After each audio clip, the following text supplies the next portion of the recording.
My name is Gabrielle Kubicki. I am currently a fourth quarter baking and pastry student at Kendall College, and this is my final project for the Food and Beverage Management course, Culinary 232-B3. As I am away from Chicago at the moment, I interviewed somebody in my hometown, Santa Cruz, California. I talked with Jermaine Atkin, a local entrepreneur of the area. She owns several restaurants: The Red Room, Splash, which will soon be opening in the next 2 months, Rivas, and 515 Bar and Grill. It was a pleasure to talk with Jermaine, not only because of her knowledge within her many businesses, but because she has been in the industry for 40 years now.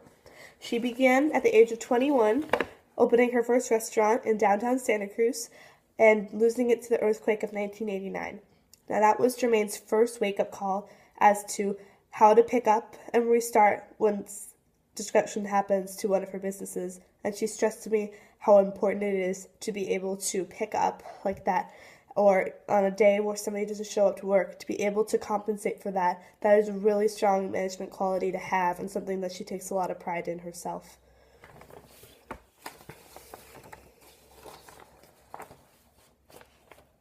I'll start off by telling you guys about her philosophies. When I first asked Jermaine what her philosophies were for management, she did not have the answers off the top of her head. She had to think about it for a little bit because she said that she wasn't used to answering this sort of question. And she told me that her philosophy is that treating people with respect is one of the most important things.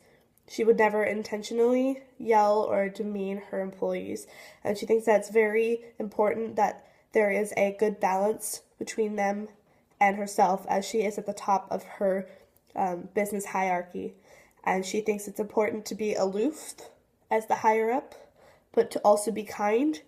But she has had problems in the past, whereas in the beginning, she would befriend her employees, and it would cause problems down the road if they needed to be fired or if changes need to be made. So she's very cautious now to be aloof and discreet and willing to put her business first rather than her relationships with her employees. I also asked her about her food philosophies, being curious as a culinary student. And she explained to me that she believes quality, of course, is the very key to making good food. She says that she was raised unlike typical Americans in the way she eats, and that her family would spend free time driving to farms and to markets to go buy ingredients fresh from the source.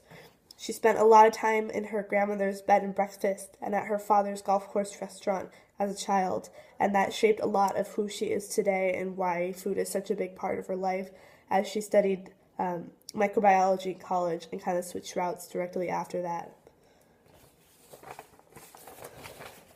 But over time, she has seen a lot of physical, technical, and overall changes in the food industry. She began by writing paper checks and doing spreadsheets and taking numerous hours to do that, and those things are now done by computers. And she spoke greatly of the governmental influence and how it has grown in the food industry over the years, and how she's not very fond of it.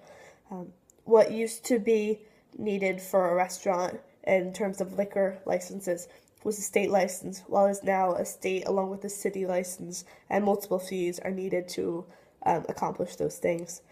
She thinks that the rise of taxes, the more regulations, higher water prices and construction costs, this is all very not detrimental to a restaurant business, but it has a huge impact not only on profit but on morale. And she thinks that she spends about an hour a week doing paperwork solely for the government purposes.